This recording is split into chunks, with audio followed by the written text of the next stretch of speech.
So Paramount didn't want me to use any of the clips from Shrek, so they're all going to be black and white. Hopefully that fixes it. We'll see. In the 1940s, psychologists Kenneth and Mamie Clark conducted a series of experiments known as the doll test. These tests were meant to study the psychological effects of segregation on black children. The two doctors used 4 dolls, which were the same in every way except color, to test the children's racial perceptions. They asked various black children between the ages of 3 and 7 to identify the race of each doll. They then asked which color doll they prefer. In a horribly telling sign of the children's own self-image issues, the vast majority of the children preferred the white doll. When the researchers asked why, they told them that the white dolls were prettier, cleaner, and all around more desirable than the black dolls. One child was even quoted saying, "That's an N-word. I'm an N-word." The Clarks concluded that prejudice, discrimination, and segregation created a feeling of inferiority among African American children and damaged their self-esteem. The findings of the doll tests and the effects of segregation in the United States still permeate throughout our society today. Although progress has been made in many ways for equality in America, the doll test will always remind us of what was one of the lowest societal points for the country. Now let's talk about Shrek.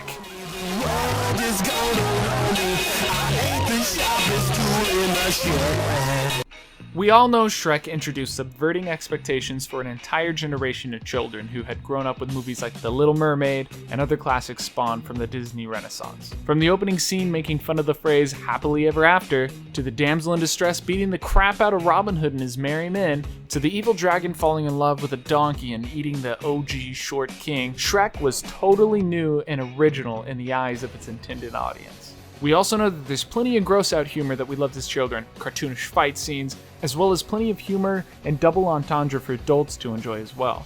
Although she lives with 7 other men, she's not easy. Do you think maybe he's compensating for something? Perfect. But not only that, just in the beginning scene, we get to see the animator's creativity in how Shrek interacts with his swamp and his home life. Bathing in mud, drinking eyeball martinis, using earwax for a candle, and so much more that show that Shrek didn't just make the best of a bad hand, he thrived in his solidarity. Shrek also taught children an important lesson in self-worth and looking within for love, and not just external beauty. Oh, this is precious. The ogre has fallen in love with the princess. Oh, good Lord. An ogre and a princess. It's also been universally praised for its message and held in a very high regard for as long as it's been around.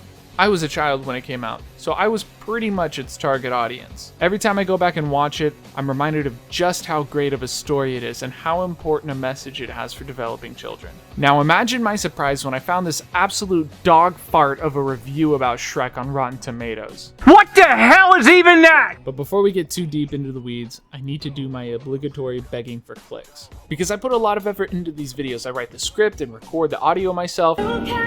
I hunt through hours of content and recordings to get footage and put it all together through a very meticulous editing process. I also take a lot of time to edit my thumbnails and try to make them pop as much as possible. It may not be as impressive as some of the other channels, but I try to show some progress between each video. So the more you subscribe to my channel and engage in some meaningful way, like a comment or a like or a share, the more I'll be able to do this and the better I'll get. So please, like this video, leave a comment, and maybe share it with a friend if you're so inclined. If you're feeling especially saucy, you can even subscribe. I'm trying to hit that magic 1,000 subscribers so I could start earning from these videos. With all that being said, enjoy the rest of the video. Let's go over this critic's first complaint about Shrek. This review compares Shrek to other parodies like Monty Python and Airplane, but then criticizes Shrek for following the classic fairy tale plot. You have the damsel in distress that is rescued, cookie sidekick, evil villain, forced marriage, dramatic declaration of love, and the breaking of a curse. By the way, I noticed this when I rewatched the movie. There actually is no great declaration of love. All he does is say, "I object." So she was still wrong about that. I'm not even sure if she saw the movie. Good job. You've learned about plot archetypes. But how is this any different from what Monty Python did? Did you even see Monty Python? It tells the story of a man given a divine quest to find a magical item that will restore order in the land. Kinda like the basic fantasy plot. I think this is why the jokes really aren't that funny on rewatch, because the story surrounding the jokes all becomes rote quite quickly. Real humor that lasts isn't just parodying things of the moment, but they tap into universal truths and themes any age can relate to. Again, to use Monty Python as an example, their skits and movies will be funny for generations, because they aren't merely parodying, but they are making fun of timeless institutions like marriage, love, warfare, sex, sports, and more. I'll admit, most of the pop culture references in Shrek haven't aged because of the fact that they're just that, references to current trends. But to say that Monty Python isn't following the basic fantasy plot structure is just wrong. And I'm curious, do you have the same complaint about Aladdin, for example? That was like all Robin Williams did was reference pop culture. How many kids today get the Rodney Dangerfield joke? Sure, Monty Python pokes fun at religion and politics and a ton of other things, but Shrek also pokes fun at pretty much every fairy tale trope out there, especially in the second and third film. On top of that, Shrek also tackles something that has been prominent in America since its inception: racism and class division. Shrek was fed the lie that he was ugly and didn't belong in the same society as humans, and so he found paradise in squalor. He continued to advertise this same hatred toward himself through signs and interactions with humans. Because of this, he was mostly left alone by the larger public, but even still, some people would go out of their way to harass him on his own property from time to time. The other fairy tale creatures didn't even stand up for him, at least not that we know of. They just lived their lives until a militant dictator decided that they were too unfit for society and had them rounded up by their friends and family for relocation. How did you miss all of this? Or did you not care because reference bad? Did you even get the fairy tale equals minority parallel? Like, how are you a critic? Now, don't get me wrong, there genuinely are bad parody movies that are terrible and offer absolutely nothing besides LOL reference. So I get the criticism, but Shrek is not one of those movies. I Hate Everything has a great video on these movies, so I won't spend too much longer on them. If you'd like to hear more about them, the link is in the description. Back to this review. She then says that the only funny part of the movie is when Lord Farquaad is interrogating Genie, which, don't get me wrong, that's definitely up there, but when you don't laugh at lines like, Some of you may die, but it's a sacrifice I am willing to make. or, or, In the morning, I'm making waffles. I think the problem isn't as much about the movie as it is about the stick up your sphincter. And then this critic has the nerve, the absolute balls to insult this movie's soundtrack. She says, Another issue with the movie is the soundtrack. It has not aged well. Using pop music of the era by Smash Mouth and others immediately dates the movie. First of all, how dare you? You're gonna stand there and tell me that this lineup didn't age well? That these timeless classics date the movie? You weren't getting down to I'm a Believer at the end of the movie? You didn't connect with a sense of freedom when Bad Reputation played as Shrek pummeled knights in a WWE-style fight for like 5 minutes straight? You weren't enchanted by the Proclaimers' perfectly produced I'm on my way? For shame! For absolute shame! Is The Breakfast Club dated for its use of Don't You Forget About Me? What about Rocky for using Eye of the Tiger? Or Footloose in Footloose? The answer is probably because the movies are old. Surprise, things age and go out of style, so why would that be a criticism for Shrek and no other movie? Granted, I can't say whether or not this is a regular critique from her because I haven't seen the rest of her reviews, but it's strange nonetheless. This criticism makes absolutely no sense to me because none of the music is out of place. Like in 2016 Suicide Squad or that freaking montage from Scarface. That would be another argument entirely. And who cares if the movie shows its age? Movies like Citizen Kane, Star Wars, and Toy Story have all been passed technologically and don't hold up to today's standards, yet we continue to go back and watch them to this day. Why? Because the stories are good, and they spark intrigue and audiences decades later. They each did great things for cinema in their own ways, and just because their visuals don't hold up to today's standard doesn't mean they're bad movies. The same goes for music. If it fits the scene, there's nothing wrong with it. She goes on. It would have been so much funnier if they had used the music to parody the Disney musical. This seems like such an obvious choice that it is kind of baffling.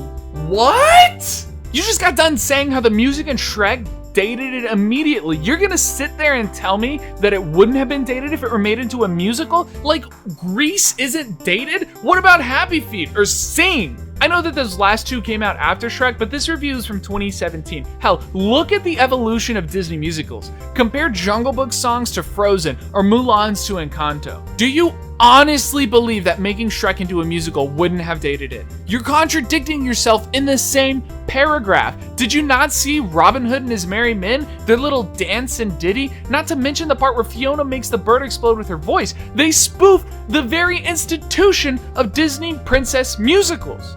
Of all your silly criticisms, this one is just the silliest of all billiest.